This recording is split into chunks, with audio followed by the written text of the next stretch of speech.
only such seats as are in ratio to what they have secured in the general elections, not more than that.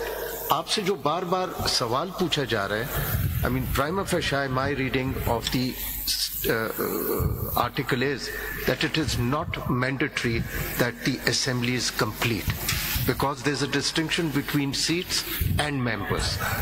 It does not say that the National Assembly shall consist of so many members. It is seats and then members. Secondly, how can you get seats more than what you have secured, you see? ये तो हम छुरियां निकाल के आ जाते हैं सामने, और जब भी कोई डिक्टेटर आता है तो फौरन उसके साथ हो जाते हैं, मिनिस्टर बन जाते हैं, अटॉर्नी जनरल बन जाते हैं। असूल की बात करना है तो बड़ा असूल बात करें। सबसे बड़ा असूल ये है आइन का असूल। ये आइन का असूल पे क्यों नहीं गामजन है? ये प्रिंसिपल और वो प्रिंसिपल, वो कंसल्स थ्योरी ऑफ लॉ, इसी ने तो पाकिस्तान को तबाह करके रख दिया है। No nomination papers filed, so on and so forth. I need not go through all that list. Then that political party has chosen not to contest for the reserved seats, so they are out of the race, and that will be distributed amongst the rest. That's my submission. लेकिन इसमें that is your submission, which is what the Constitution says. As simple as that. इसमें मखदूम साहब, Justice Shah and Justice her ladyship, उनका जो question है, that is very relevant. The first limb of that question, as I understand, is whether it is mandatory that the House is complete.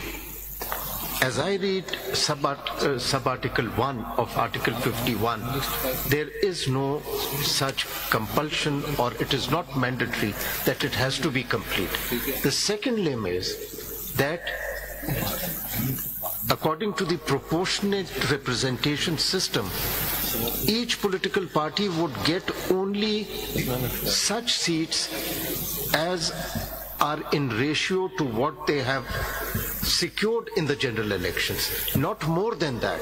आपसे जो बार बार सवाल पूछा जा रहा है, I mean, prima facie, my reading of the article is that it is not mandatory that the assembly is complete, because there's a distinction between seats and members.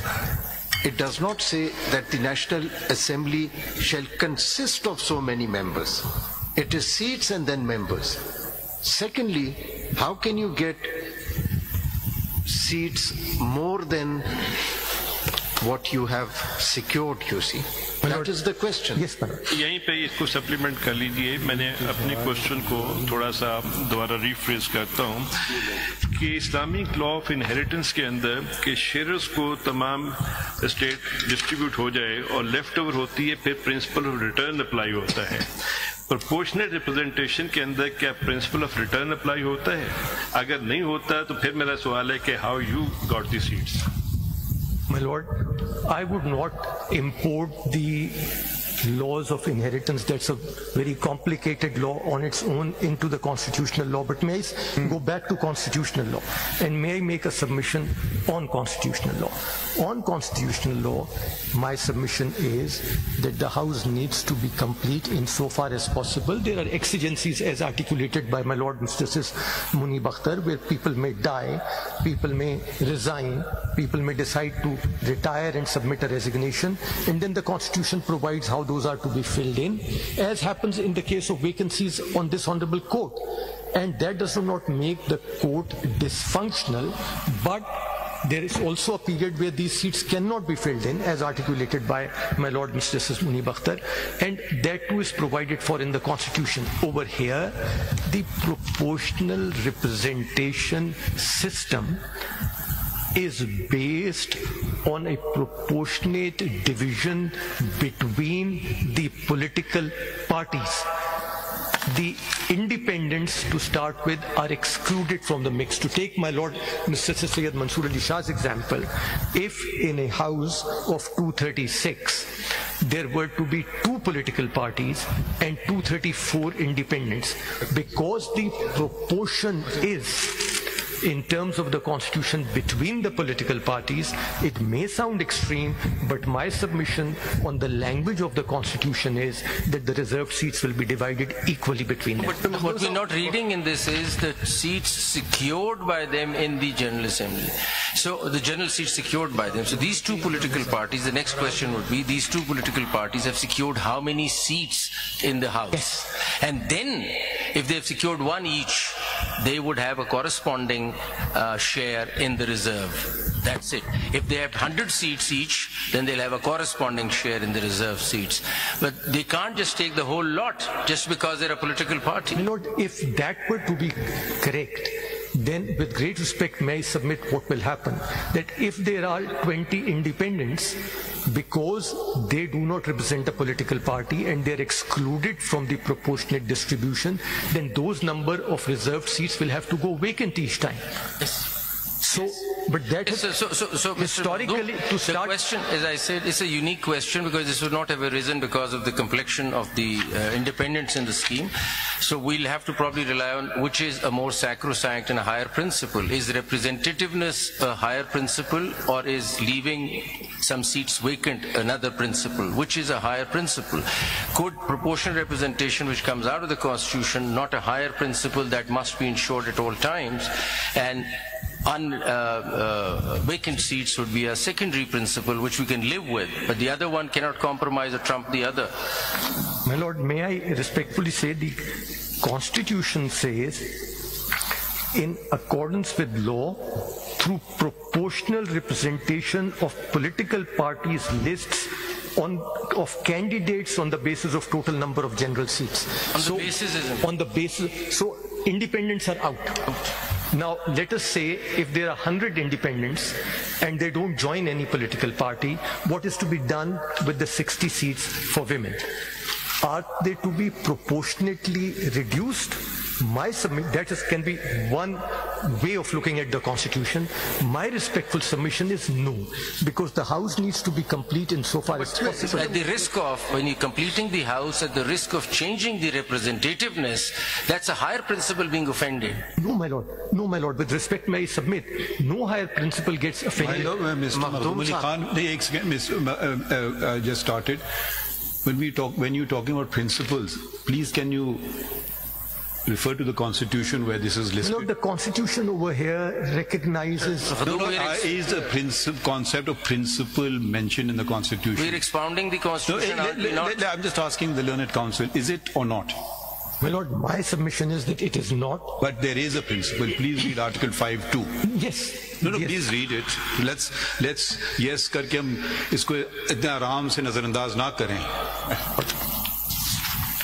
Obedience to the Constitution and law is the inviolable obligation of every citizen, wherever he may be, and of every other person for the time being within Pakistan. This is the only principle enunciated in the Constitution, and I hope you don't mind my saying so. We are so indulgent of autocratic rule, और आप भी रह चुके हैं dictator के attorney general. वो वक्त था जब मैंने वकालत छोड़ दी थी, पता नहीं कितने साल, जब तक वो जजेस रिस्टोर नहीं हुए. ठीक है, हम जब भी कोई जमहूरियत आती है तो हम छुरियां निकाल के आ जाते हैं सामने, और जब भी कोई डिक्टेटर आता है तो फौरन उसके साथ हो जाते हैं, मिनिस्टर बन जाते हैं, अटॉर्नी जनरल बन जाते हैं. असूल की बात करना है तो बड़ा असूल बात करें. सबसे बड़ा असूल ये है आइन का असूल. ये आइन का असूल पे क्यों नहीं गामजन है? ये प्रिंसिपल और वो प्रिंसिपल, वो कंसल्स थ्योरी ऑफ लॉ, इसी ने तो पाकिस्तान को तबाह करके रख दिया है. अब आप चलें, आईनी कोर्ट हैं, आइन की बातें करें. कहाँ लिखा है कि हम फलां प्रिंसिपल इंपोर्ट कर लें, वो इंग्लिस्तान के जज ने क्या कहा है और उसके जज ने क्या कहा? पहले बताएं कि जी इस पे जबान इसकी वाज़ेह नहीं है, आगे बढ़ते हैं, बता दीजिए हम. तो ये आइन तकद्दुस है. ये आपकी मर्जी नहीं है कि आप इसको फॉलो करें, नहीं, आपको करना लाजिम है. आप पे, हम पे डबल लाजिम है, इसलिए क्योंकि हम ओथ ले लेते हैं कॉन्स्टिट्यूशन का, आप नहीं लेते oath. I hope you don't mind these observations, but these are the facts of, we talk about history, let's talk about complete history of Pakistan. Then My Lord, may I? Makhdoom Saab. Can you respond to this point? Can you please respond? Makhdoom We'll Saab. give you a break. Makhdoom We'll give you a Saab. break Makhdoom to Saab. ponder over it. Makhdoom and Saab. we can take it up after that. I'll welcome it, my Lord. I think that's the... Makhdoom Saab, with great respect, today the Constitution is not being upheld. Whatever is happening, everyone knows. And everyone is pretending as if we are only talking about the past. Today, let this court not be seen as complicit. That is why it is so important to secure the rights of the people. Everyone has made mistakes in the past. No one is an angel. But there has to be a resolve to say one day, enough is enough. Today,